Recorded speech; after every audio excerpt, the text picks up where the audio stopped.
चलिए let us start our first lecture of 12th standard chapter solution। बड़ा ही interesting as well as बड़ा ही सरल chapter. मैं इसे इंटरेस्टिंग और सरल इसलिए बोल रहा हूं क्योंकि इस चैप्टर में जो भी हम पढ़ेंगे, जो भी हम बातें देखेंगे, वह हम रोजमर्रा की जिंदगी में होते हुए देखेंगे। जो भी कंसेप्ट और फंडामेंटल्स इस चैप्टर के दौरान हम डेवलप करने की कोशिश करेंगे, वह सारे कंसेप्ट्स और फंडामेंटल्स हमारे को रोजमर्रा की जिंदगी में होते हुए नजर आते हैं। That's why it's an interesting as well as an easy chapter for us. Let us start our chapter solution. The first question that arises is, what is a solution? ये solution होता क्या है? खास बात, यह कोई नया वर्ड आप लोगों के लिए नहीं है। आप अक्सर केमिस्ट्री पढ़ते समय इस सॉल्यूशन वर्ड को सुनते हैं, देखते हैं, समझते हैं। इनफैक्ट हम लैब में जब काम करते हैं, जब एक्सपेरिमेंट्स करते हैं, तब भी हम इसी शब्द का उपयोग बार बार करते हैं। जैसे कि HCl solution, acetic acid solution, ढेर सारे तरह तरह के सॉल्यूशन हमारे पास लैब में रखे होते हैं। Now what do you mean by the term solution?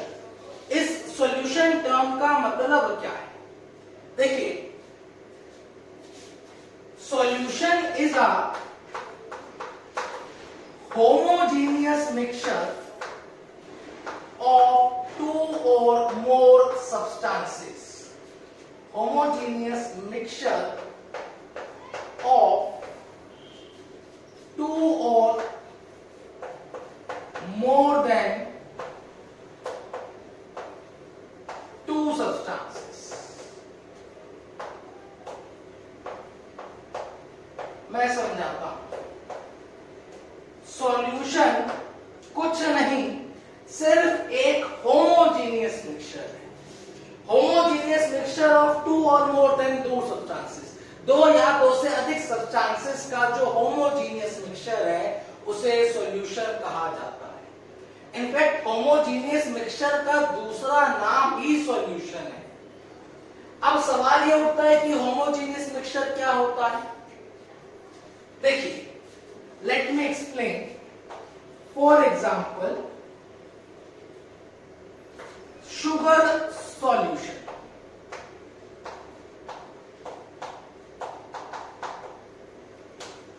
Sugar solution समझेंगे? ये मेरा एक बीकर है,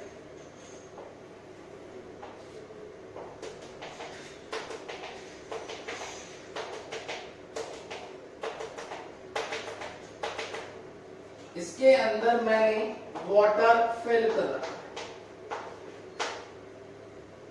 ना। सॉल्यूशन जो है वो होमोजीनियस मिक्सचर। अब होमोजीनियस मिक्सचर क्या है?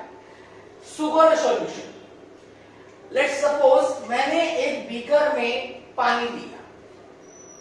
शुगर सॉल्यूशन किस तरह से बनाया जाएगा? एक बीकर में पानी लेंगे, पानी लेने के बाद और उस बीकर में कुछ शुगर के क्रिस्टल्स हम डाल देंगे, एंड डालने के बाद will try to dissolve in it.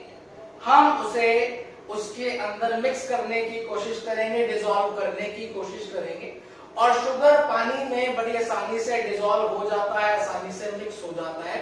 In fact mix होकर एक होमोजीनियस मिक्सचर बना लेता है, मिक्स होकर एक सॉल्यूशन बना लेता है। जब मैं इसके अंदर शुगर के क्रिस्टल्स डालूंगा तो होगा क्या? शुगर के क्रिस्टल्स इसमें डिसॉल्व हो जाएंगे। डिसॉल्व होकर यह एक होमोजीनियस मिक्सचर बना लेंगे। होमोजीनियस मिक्सचर मींस इस शुगर सॉल्यूशन का कॉम्पोजिशन यूनिफॉर्म होगा, एक जैसा कॉम्पोजिशन होगा। शुगर डिसॉल्व होकर कुछ इस तरीके से शुगर के पार्टिकल्स यूनिफॉर्मली इसमें डिस्ट्रीब्यूट हो जाएंगे।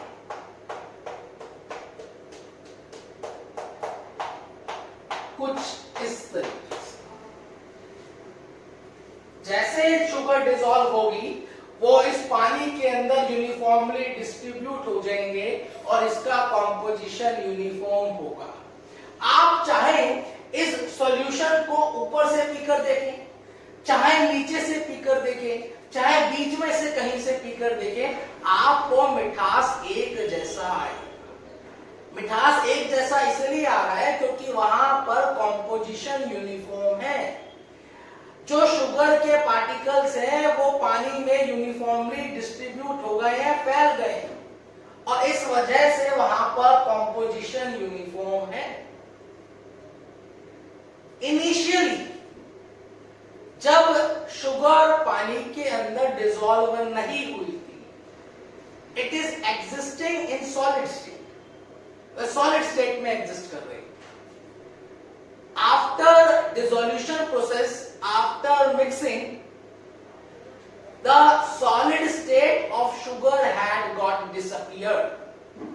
शुगर की जो सॉलिड स्टेट थी वहां से गायब हो चुकी है, डिसअपियर हो चुकी है, और जो फाइनल रिजल्टिंग मिक्सचर बन रहा है उसका जो फाइनल फिजिकल स्टेट है दैट इज लिक्विड स्टेट,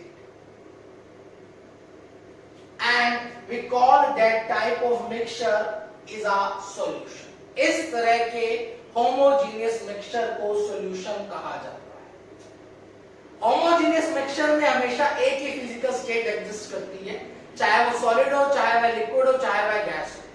कोई सी भी फिजिकल स्टेट हो पर वहां पर सिर्फ एक ही फिजिकल स्टेट एग्जिस्ट करेगी। जिस तरीके से यहां पर लिक्विड स्टेट एग्जिस्ट कर रही है, रिजल्टिंग सॉल्यूशन की जो सॉल्यूशन बना है शुगर सॉल्यूशन, उसकी सिर्फ और सिर्फ लिक्विड स्टेट ही एग्जिस्ट कर रही है, and hence it's a homogeneous mixture, it's a solution.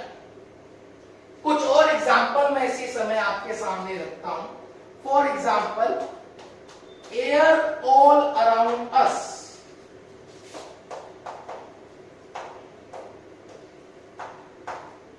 हमारे चारों तरफ यह जो हवा है, again it is a homogeneous mixture. यह भी एक होमोजीनियस मिक्सचर है। कैसे, मैं इस बात को समझाता हूं। देखिए, air is a mixture of various gases. हवा के अंदर ढेर सारी गैसेस होती है, जैसे कि नाइट्रोजन गैस, ऑक्सीजन।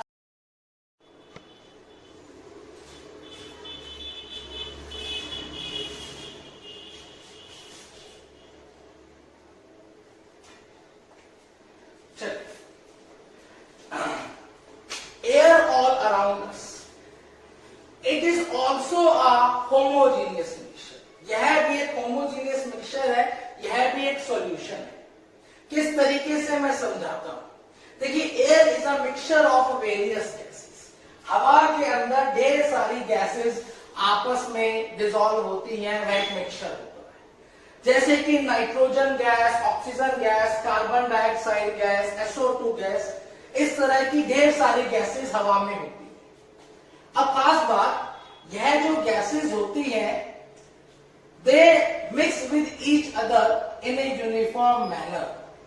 इनका आपस में जो डिसोल्यूशन प्रोसेस होता है, ये आपस में इस तरह से घुली हुई होती है कि इनका कॉम्पोजिशन बिल्कुल यूनिफॉर्म होता है। ऐसा कभी नहीं होगा आप कहीं जाए तो नाइट्रोजन की मात्रा बढ़ जाए, नाइट्रोजन की मात्रा घट जाए, कमरे के अंदर नाइट्रोजन की मात्रा ज्यादा है, कमरे के अंदर नाइट्रोजन की मात्रा कम है। ऐसा कभी नहीं होगा। इनका कॉम्पोजिशन यूनिफॉर्म रहता है।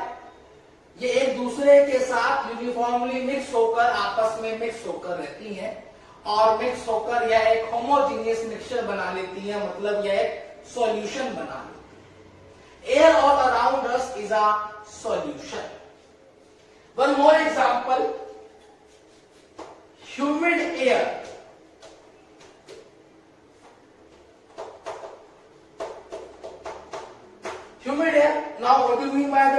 Humid air.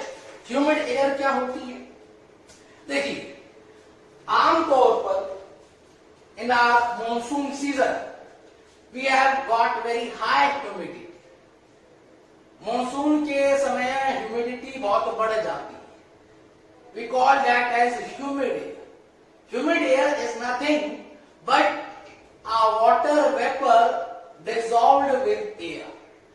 अगर वाटर वेपर्स को एयर के साथ यूनिफॉर्मली डिस्ट्रीब्यूट कर दिया जाए, यूनिफॉर्मली डिसॉल्व कर दिया जाए, तो उसे वाटर वेपर कहा जाता है। वाटर इनिशियली लिक्विड स्टेट में एग्जिस्ट करता है, and if we heat water, water को गर्म करा जाए, बॉईल करा जाए, हीट करा जाए, then water will start boiling and will convert into vapour. वह वेपर्स की फॉर्म में कन्वर्ट हो गए और कन्वर्ट होने के बाद वह गैस के साथ यूनिफॉर्मली डिस्ट्रीब्यूट हो जाएगा, और यूनिफॉर्मली डिस्ट्रीब्यूट होने के बाद, गैस के साथ यूनिफॉर्मली मिक्स होने के बाद, it will result in a homogeneous mixture, it will result in a solution. What I mean to say, solution is nothing but a homogeneous mixture of two or more substances। दो या दो से अधिक चीजों का होमोजीनियस मिक्सचर को solution कहा जाता है। खास बात, the components of a solution cannot be separated by any physical method। मैं इस बात को लिखता भी हूं।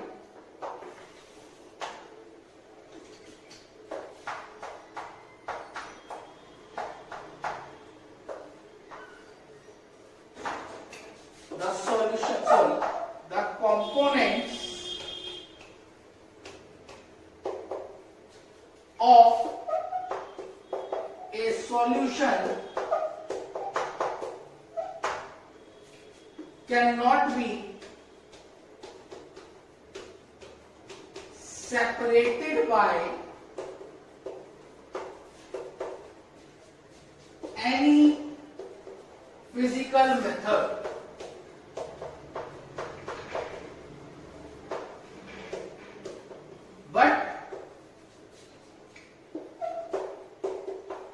Can be separated by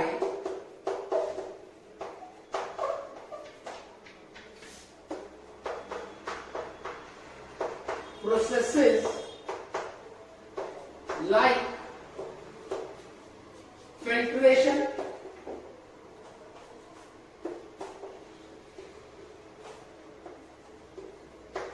distillation, etc। हम चाहें कि सॉल्यूशन के कंपोनेंट्स को फिजिकल मेथड्स के द्वारा अलग अलग कर लिया जाए, तो हम ऐसा कभी नहीं कर सकते। फिजिकल मेथड मतलब, अगर मैं चाहूं कि इस शुगर सॉल्यूशन में से, जब शुगर डिसॉल्व हो गई है, जब शुगर सॉल्यूशन बन गया है, इस सॉल्यूशन में से हाथ से अगर शुगर के पार्टिकल्स, शुगर के मॉलिक्यूल्स अगर मैं चाहूं बाहर निकालना, तो मैं ऐसा कभी नहीं कर सकता। We can't do, हम ऐसा कर ही नहीं सकते। By any physical method, किसी भी फिजिकल मेथड के द्वारा किसी भी सॉल्यूशन के कंपोनेंट्स को अलग अलग कभी नहीं करा जा सकता। हाँ, by chemical processes like filtration, distillation, fraction distillation, crystallization, इन सभी प्रोसेसिंग के माध्यम से सॉल्यूशंस के कंपोनेंट को डेफिनेटली अलग करा जा सकता है। ये बात आपको ध्यान रखनी होगी। Now, we'll not go into the depth कि किस तरीके से कैसे इन्हें अलग अलग करा जाता है। It is not our point of concern right now। अभी ये हमारा point of concern नहीं है। Now, अब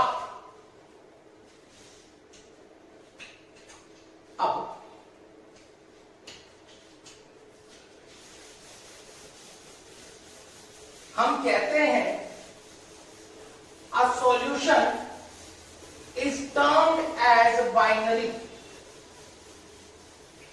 if it consists of two components। Binary solution, a solution is termed as binary solution is termed as binary if it consists of two components. अगर किसी solution में दो कंपोनेंट्स हैं, मतलब अगर कोई सा सॉल्यूशन दो चीजों को मिलाकर बनाया गया है तो उस तरह के सॉल्यूशन को बाइनरी सॉल्यूशन कहा जाएगा। जैसे फॉर एग्जांपल, मैं इसी समय यहां पर एग्जांपल भी लिखता हूं, शुगर प्लस वाटर, यह एक सॉल्यूशन है और यह एक बाइनरी सॉल्यूशन है क्योंकि यह दो कंपोनेंट्स को मिलाकर बनाया गया। It's a binary solution. Similarly a solution is termed as ternary solution if it consists of three components. अगर उस सॉल्यूशन के अंदर तीन कंपोनेंट्स हैं तो उस सॉल्यूशन को टर्नरी सॉल्यूशन कहा जाएगा। Solution having three components.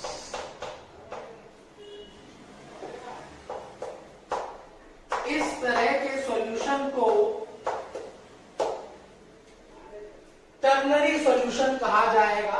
और मैं एग्जांपल फिर लिखता हूं, for example sugar plus water, sugar plus salt plus water, again a homogeneous mixture, again a solution, और इसे टर्नरी सॉल्यूशन कहा जाएगा। Similarly, we have got quaternary solution.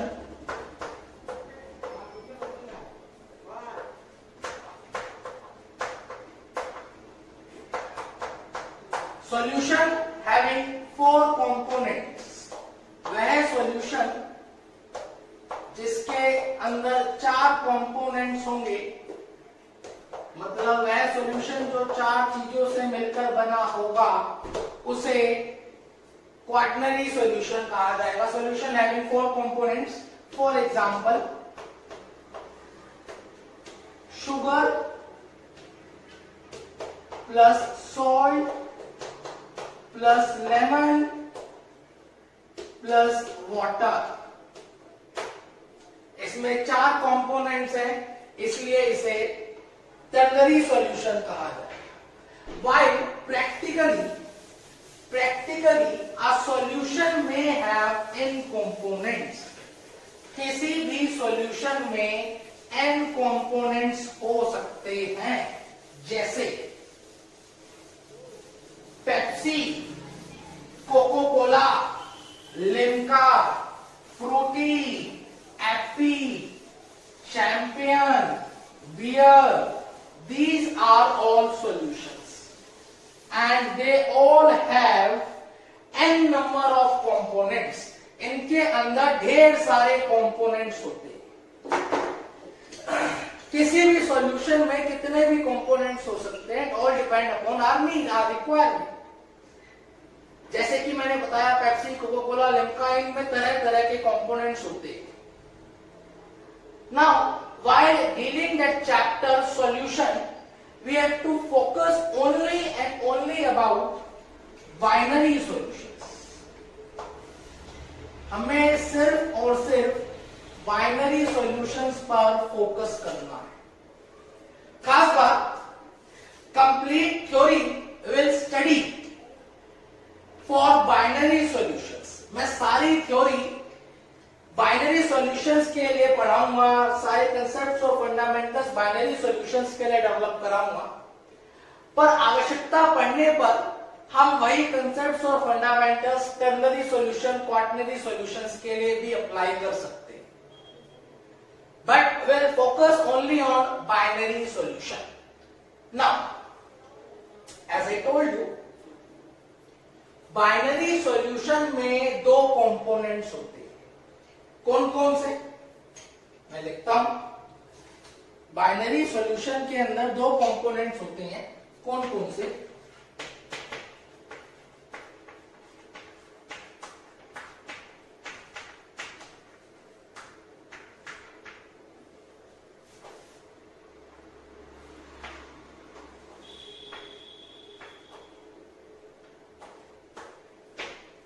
One component will be termed as solute and another component will be termed as solvent. एक component को solute कहा जाएगा और दूसरे कंपोनेंट को सॉल्वेंट कहा जाएगा। अब सवाल ये उठता है कि किस कंपोनेंट को सोल्यूट कहा जाएगा और किस कंपोनेंट को सॉल्वेंट कहा जाएगा। इस बात को समझने के लिए हम एक साधारण सा कंसेप्ट यूज करते हैं, साधारण सी मैं बात बताऊंगा। देखिए, जब हमने शुगर सॉल्यूशन बनाया था, पानी के अंदर शुगर के क्रिस्टल्स डाले थे, डालने के बाद उनको डिसॉल्व करने की कोशिश करी थी और वह आसानी से डिसॉल्व हो गए थे और वह शुगर सॉल्यूशन बन गया। वहां पर sugar initially was existing in solid state. Sugar जो है वो सॉलिड स्टेट में एग्जिस्ट कर रही थी, जबकि वाटर जो है वो लिक्विड स्टेट में एग्जिस्ट कर रहा था। और जो फाइनली रिजल्टिंग सॉल्यूशन बना था उसकी भी फाइनल स्टेट लिक्विड स्टेट। हम कहते हैं वह सब्सटेंस जो अपनी आइडेंटिटी को लूज कर देता है उस सब्सटेंस को सोल्यूट कहा जाता है, और वहीं पर वह सब्सटेंस जो अपनी आइडेंटिटी को रिटेन कर रखता है उसे सॉल्वेंट कहा जाता है। A substance which loses its identity will be termed as solute, while a substance which retain on its own identity will be termed as solvent. सिर्फ इतनी सी बात, मैं इसी बात को लिखता भी हूं।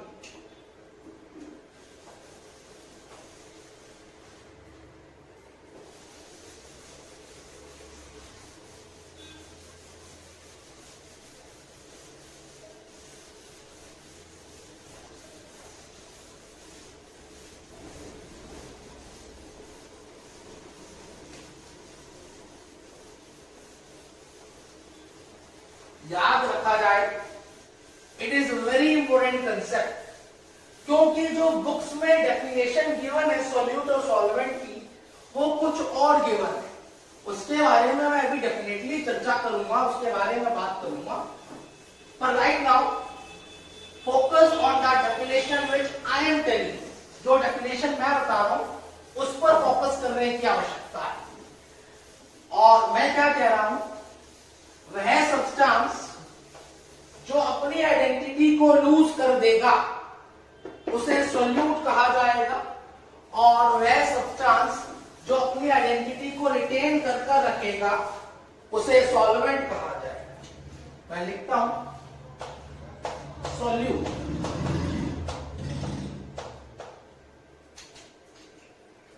Substance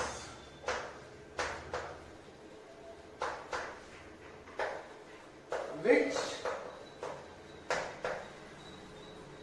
loses its own identity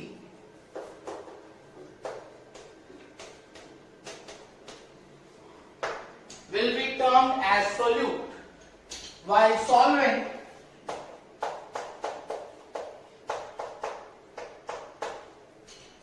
a substance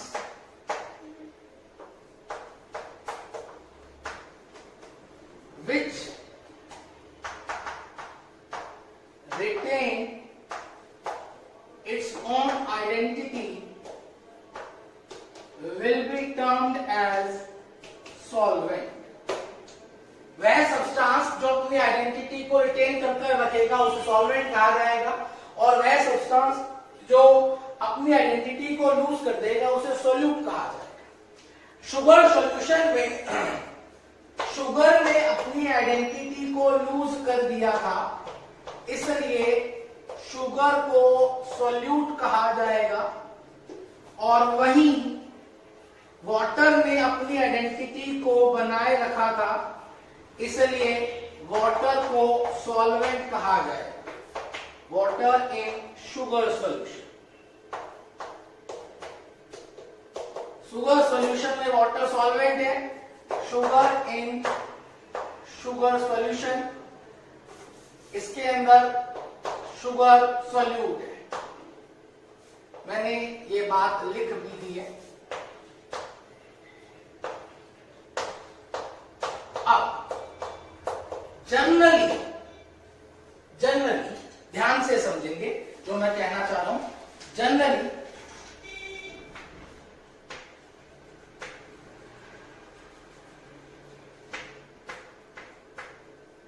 a substance which is present in a less quantity will be taken as solute. Generally, substance present in lesser amount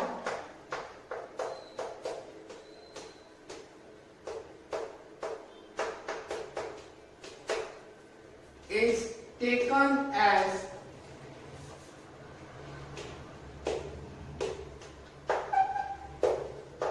solute.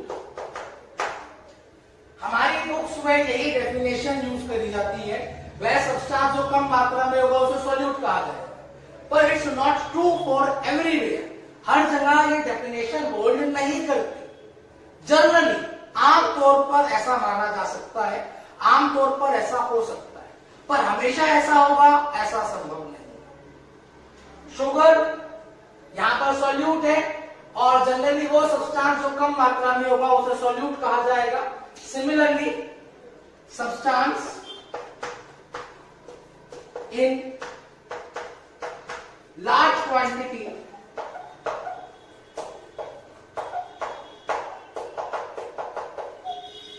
will be termed as solvent.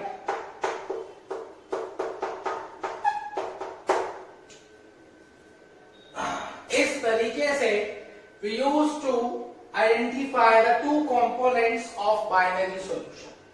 वह substance जो कम मात्रा में होगा उसे solute, तो ज्यादा मात्रा में होगा उसे सॉल्वेंट। अब now the solute may present in three physical state: solid, liquid and gas. Solvent may exist in three physical state, that is solid, liquid and gas. Depending upon the physical states of solute and solvent, we may have 9 types of solutions. Solute और solvent की physical state के आधार पर हमारे पास 9 तरीके के binary solutions होते हैं। कौन कौन से? मैं अपनी 9 तरीके के सॉल्यूशंस के बारे में आपको बताता हूं। देखेंगे कौन कौन से एंड कैसे।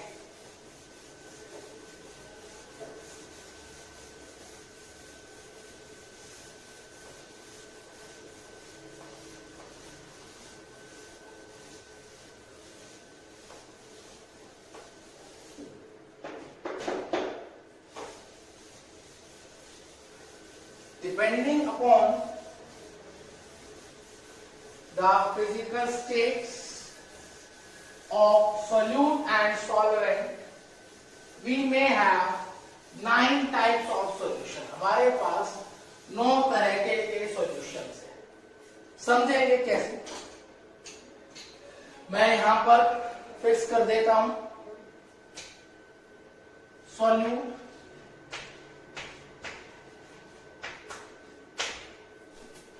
यहां पर solvent,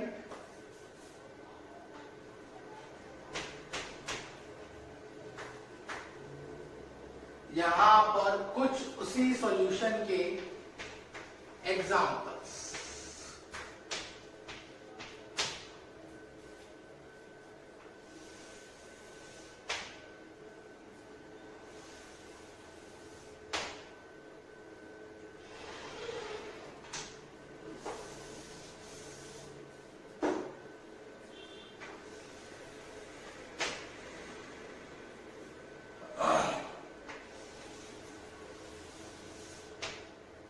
Now, solvent may exist in gas, liquid or solid. Solvent, gas, liquid, solid कुछ भी हो सकता है. And let's first talk about gas. हम सबसे पहले गैस के बारे में बात करेंगे जब सॉल्वेंट गैस है. Now, solute may exist in three physical state: solid, liquid और gas. किसी भी फेज में एग्जिस्ट कर सकती है और इस वजह से we have got three cases. कौन कौन से? Gas, liquid, solid. हम एक एक कर डिटेल में बात करते हैं. First case, gas dissolved with gas.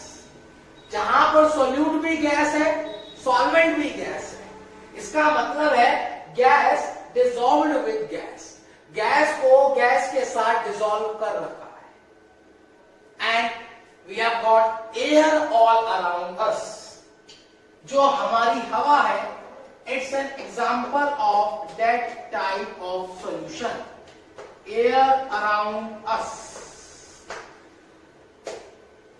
वहां पर ढेर सारी गैसेस डिसॉल्व है, पर नाइट्रोजन और ऑक्सीजन ही बेसिकली वह दो कंपोनेंट्स, दो ऐसी गैसेस होती है जिनकी मात्रा काफी अधिक होती है.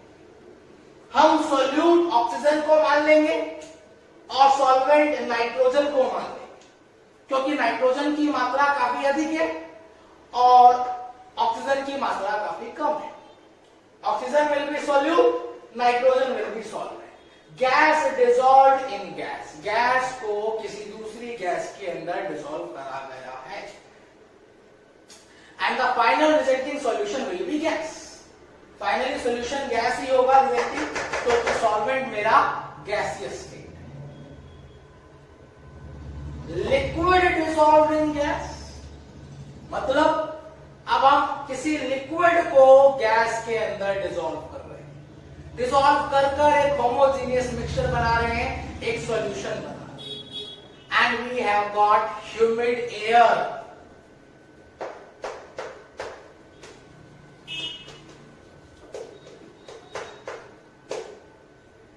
जैसा कि मैंने अभी भी बताया, ह्यूमिड एयर क्या होती है?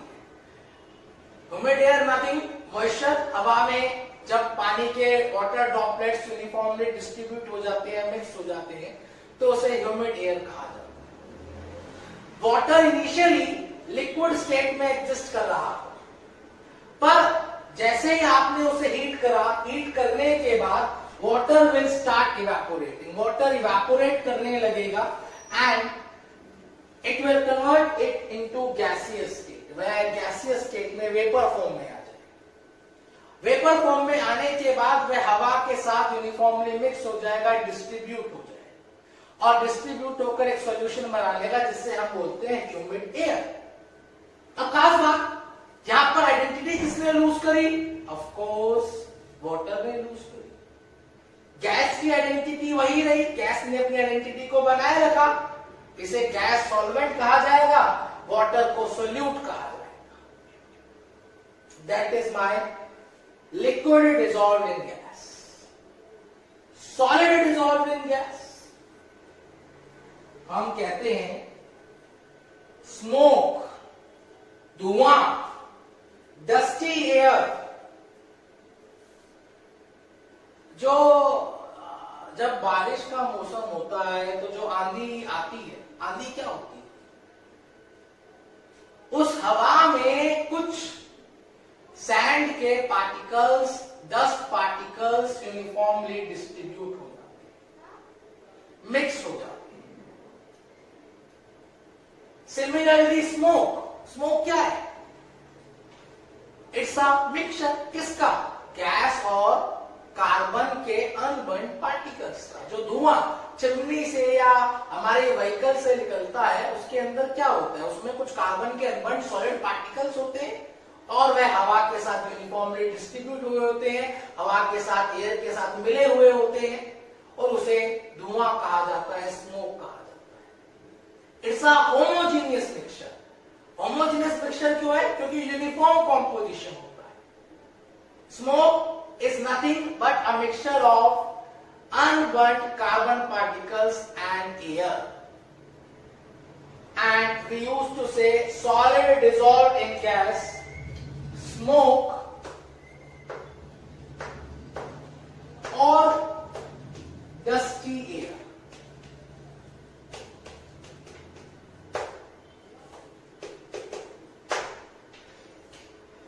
इस बात को बड़े ध्यान से समझे। Smoke it's an homogeneous mixture of solid dissolved in gas. Solid में क्या होता है? कार्बन के अनबर्न्ड पार्टिकल्स होते हैं, हवा के साथ यूनिफॉर्मली डिस्ट्रीब्यूट हो जाते हैं और मिक्स होकर एक सॉल्यूशन बना लेते हैं जिसे हम स्मोक कहते हैं। Now all these three solutions have final state as gaseous state. तीनों ही सॉल्यूशन की final state gaseous state, and hence we call all these three types of solution as gaseous solution। हम इन तीनों तरह के solutions को gaseous solution कहेंगे। gaseous solution। gaseous solution क्यों बोला जा रहा है? क्योंकि all three have gaseous state as their final state.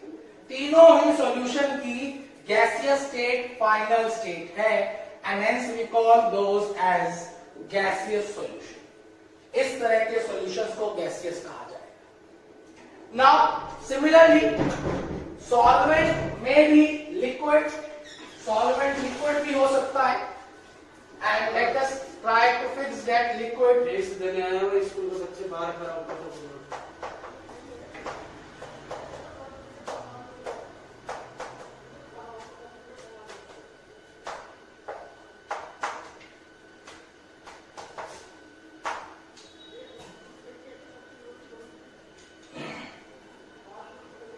अब मैंने सॉल्वेंट लिक्विड फिक्स कर दिया।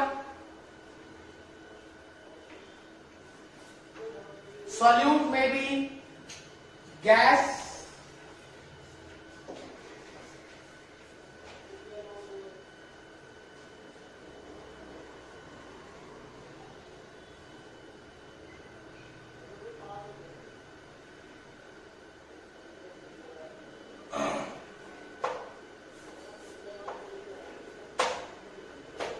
liquid and solid। Just hold on, let me draw one more line।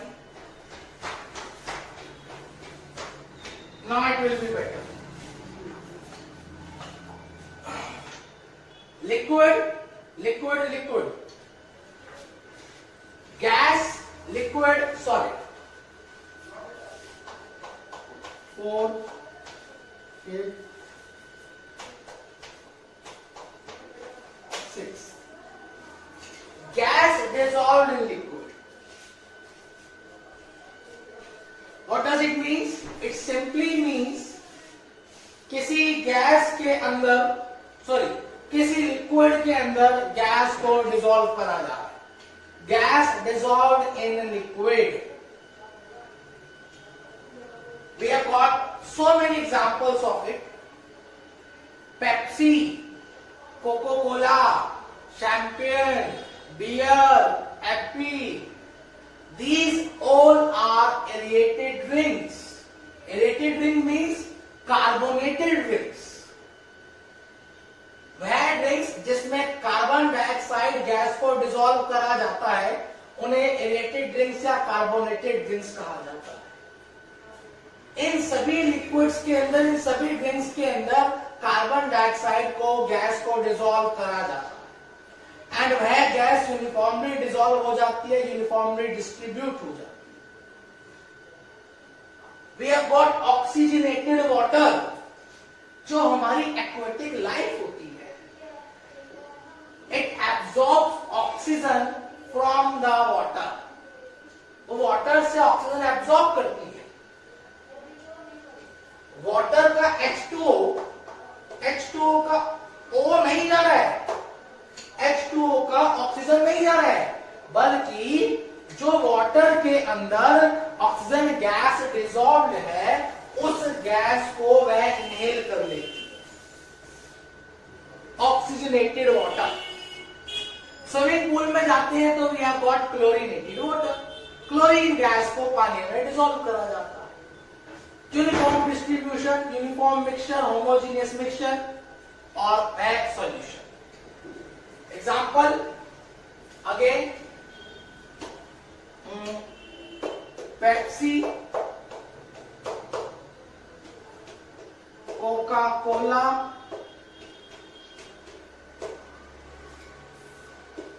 Oxygenated water etcetera.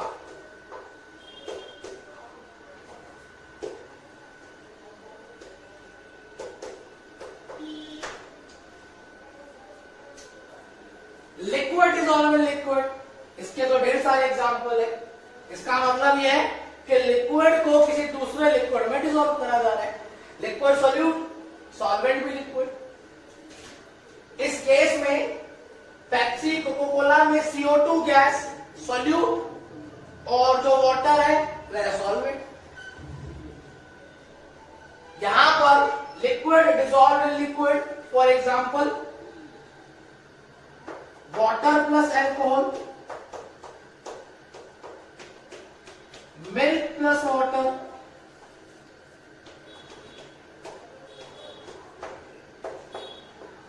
we have got so many of examples। आप चाहे alcohol में पानी मिलाएं या पानी में अल्कोहल मिलाएं, यूनिफॉर्मली मिक्स हो जाती है, डिस्ट्रीब्यूट हो जाती है, होमोजेनियस मिक्सचर बना लेती है, सॉल्यूशन बना लेती है। Depending upon the quantity solute और सॉल्वेंट उसके आधार पे कह दिया जाएगा। अगर अल्कोहल कम होगा तो उसे सॉल्यूट कहा जाएगा, वाटर ज्यादा होगा तो उसे सॉल्वेंट कहा जाएगा। Milk plus water, similarly same example. Next, solid dissolved in liquid. अभी ये भी करा, शुगर प्लस वाटर,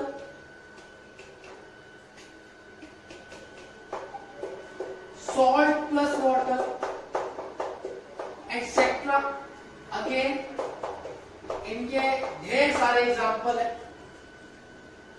अभी अभी बताया sugar solution, sugar plus water में sugar will be solute, solvent will be water. क्यों? क्योंकि शुगर ने अपनी आइडेंटिटी लूज कर दी, वाटर ने अपनी आइडेंटिटी बनाए रखी, and hence it will be termed as solvent. That is sugar plus water, salt plus water. Now all these three solutions have liquid state as their final state। इन तीनों ही solution की final state liquid state है, and hence we call it as liquid solution. इसलिए इन तीनों solutions को कहा जाएगा liquid solution, as the final state of the solution is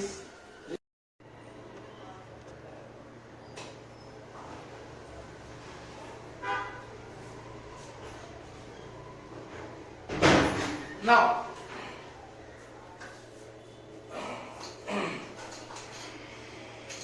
solid solvent को हमने फिक्स कर दिया, that is my solid। Now solute may be gas, liquid and solid। solute gas भी हो सकता है, लिक्विड भी हो सकता है और सॉलिड भी हो सकता है। Now first category, gas dissolved in solid, मतलब किसी सॉलिड के अंदर किसी गैस को डिसॉल्व कराया। Gas dissolve in solid, for example देखिए, we have got two metals, platinum and palladium। platinum और palladium हमारे दो ऐसे मेटल्स हैं जिनके पास एक खास तरह की प्रॉपर्टी है। वो प्रॉपर्टी क्या है?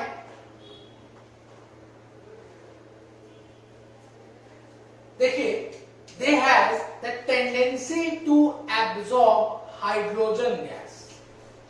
अगर प्लैटिनम और पैलेडियम के सरफेस पर हाइड्रोजन गैस पास कराई जाए, उसके सरफेस के ऊपर हाइड्रोजन गैस पास कराई जाए, then palladium and platinum will absorb those gases, will absorb hydrogen gas over its surface. Palladium और प्लैटिनम हाइड्रोजन गैस को अपने सरफेस पर एब्जॉर्ब कर लेगा। It has a special property, special tendency, यह उसकी खास प्रॉपर्टी है। खास बात, एब्जॉर्ब कर कर वह एक मिक्सचर बना लेगा, एक यूनिफॉर्म मिक्सचर बना लेगा, एक होमोजीनियस मिक्सचर बना, जिसे सॉल्यूशन कहा जाए।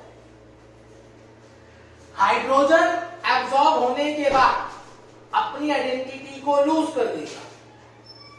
एब्जॉर्ब होने से पहले वह गैसियस स्टेट में एग्जिस्ट कर रहा था, पर एब्जॉर्ब होने के बाद अपनी आइडेंटिटी को लूज कर देगा, and hence hydrogen will be termed as solute.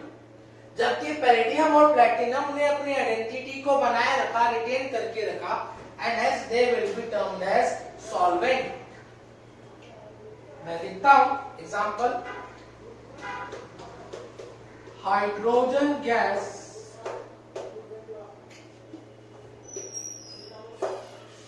absorb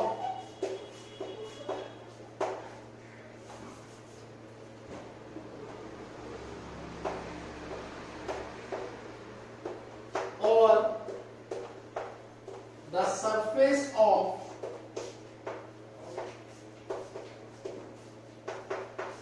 platinum and palladium.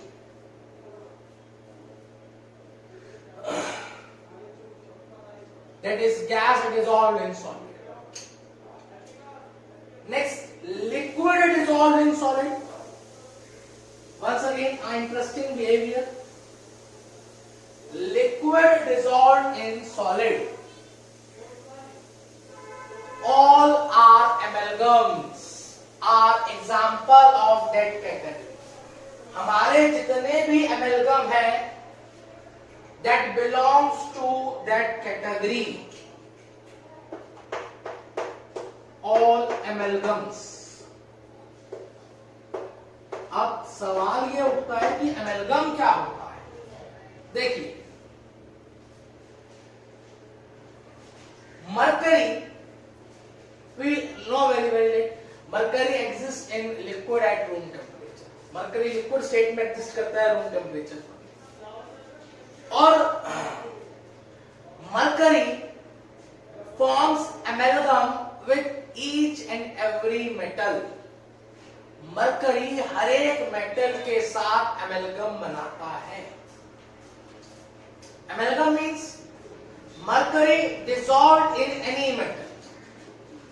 mercury किसी मेटल के साथ डिसॉल्व होकर जो सॉल्यूशन बनाता है, जो सब्सटेंस बनाता है, उसे एमेलगम कहा जाता है। We have got gold amalgam. Gold amalgam means mercury is dissolved in gold. Mercury को गोल्ड में डिसॉल्व करा गया। मरकरी लिक्विड स्टेट में एग्जिस्ट कर रहा था, gold exist in solid state.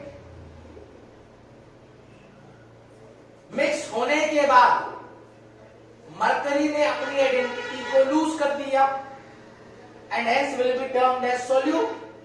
Gold ने अपनी आइडेंटिटी को बनाए रखा and hence will be termed as solvent.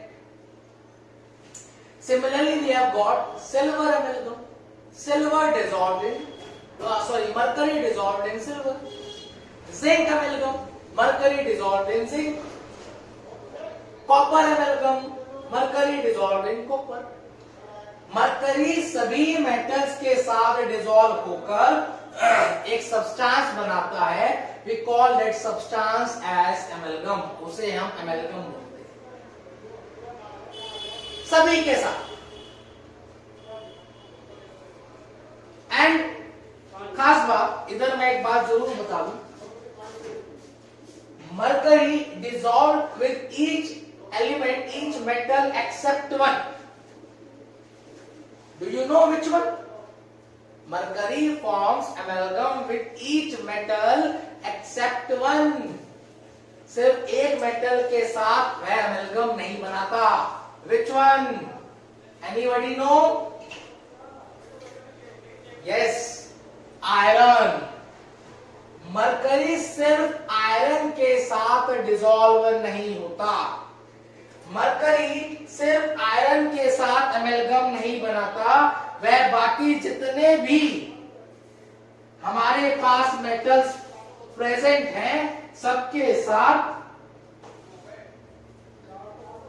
Dissolve होकर एमेल्गम बना देता है. मैं दोबारा बताता हूं, मरकरी सभी के साथ डिसॉल्व होकर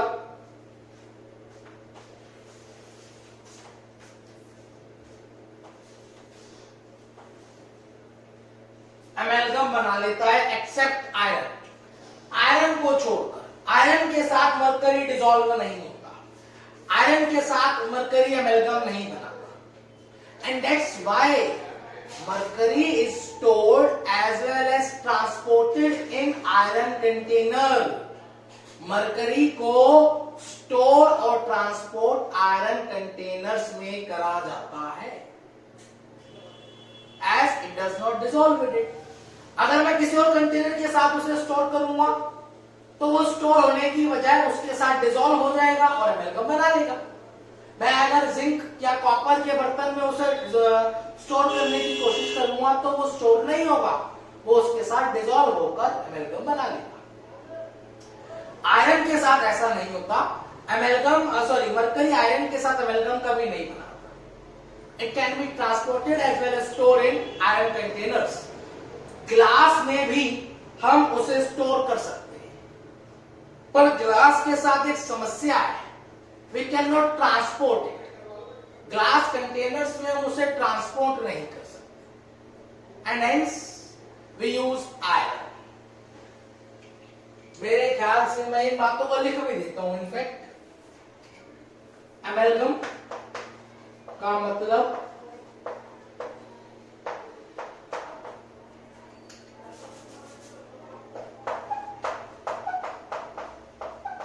mercury dissolve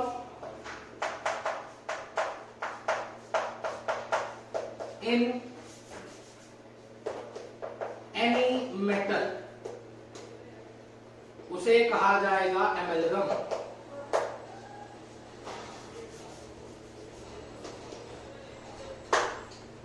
and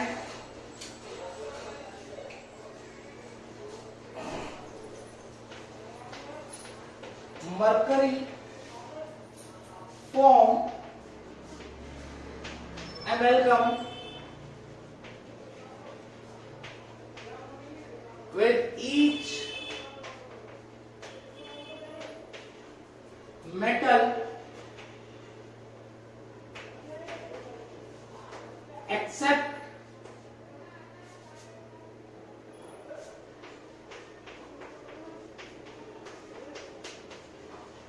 iron. Iron को छोड़कर वह सभी के साथ एमेल्गम बना देता है. Last category, solid dissolve in solid. Again interesting one. किसी एक सॉलिड को दूसरे सॉलिड के अंदर डिसॉल्व करा जाता है. We use to say all are alloys are example of it. जितने भी हमारे एलॉयज हैं वह सभी इस कैटेगरी में आएंगे. जैसे मैं लिखता हूं, इसी समय कुछ एग्जांपल्स लिखता हूं.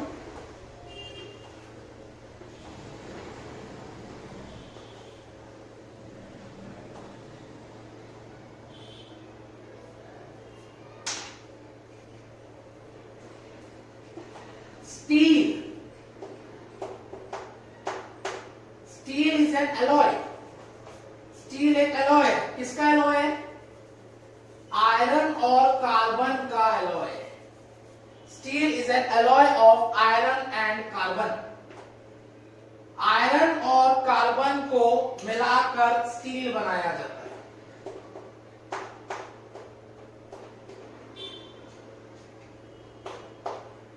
Iron plus carbon. Steel is an alloy of iron and carbon. Similarly, brass. Brass is an alloy. Brass किसका alloy है? Brass is an alloy of copper and zinc. Copper और zinc को मिलाकर brass बनाया जाता है. And similarly, bronze. Bronze is an alloy of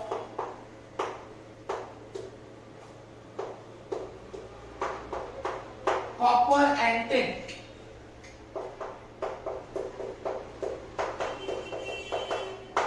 copper और tin को मिलाकर वी गॉट ब्रोंज। मैं बता भी देता हूं कैसे बनाया जाता है। सपोज ब्रास बनाना है तो कॉपर और जिंक को मेल्ट कर लिया जाएगा, दोनों को पिघला दिया जाएगा। पिघलाकर दोनों को एक दूसरे के साथ मिक्स कर दिया जाएगा and they will mix with each other uniformly. दोनों एक दूसरे के साथ यूनिफॉर्मली मिक्स हो जाएंगे, सॉल्यूशन बना लेंगे, होमोजेनियस मिक्सचर बना लेंगे और मिक्स करने के बाद उन्हें ठंडा करने के लिए छोड़ दिया जाएगा and will get brass. Again the final state of all these solution is solid state. तीनों सॉल्यूशन की जो फाइनल स्टेट है वह सॉलिड स्टेट है and hence we call that type of solution as solid solution because the final state of solution is solid state. अब in that manner we have got 9 types of solutions, 9 types of binary solutions. Now, while dealing that chapter solution, will going to focus only and only about liquid solutions. हम सिर्फ और सिर्फ liquid solutions पर ही focus करेंगे। Will not deal about gaseous solution, will not deal about solid solutions. हम ना तो gaseous solutions के बारे में डील करेंगे ना ही solid solutions के बारे में डील करेंगे। gaseous solutions के बारे में हम 11th स्टैंडर्ड में ऑलरेडी पढ़कर आ चुके हैं in the chapter gaseous states of matter। solid solutions के बारे में हम 12th स्टैंडर्ड में ही पढ़ेंगे in our chapter solid state। While dealing with while dealing with chapter solution, we are going to deal about only liquid solutions. हम सारे के सारे concepts और fundamentals सिर्फ और सिर्फ liquid solutions के लिए पढ़ेंगे। We'll see how gas dissolved in liquid, how liquid dissolved in liquid, how solid dissolved in liquid। किस तरीके से गैस, सॉलिड और लिक्विड के अंदर डिसॉल्व होकर सॉल्यूशन बना है। What will be the behavior of liquid solution? What will be the properties of that liquid solution? खास बात will not focus on about the chemical properties of liquid solution. हम liquid solutions की chemical properties की चर्चा नहीं करेंगे। क्यों? As that chapter belong to the physical chemistry. Solution physical chemistry से belong करता है and that's why while reading that chapter will focus on the physical change, on the physical aspect of that solution. हम उस solution के physical change, physical properties, physical behavior को देखेंगे, will not focus on chemical change.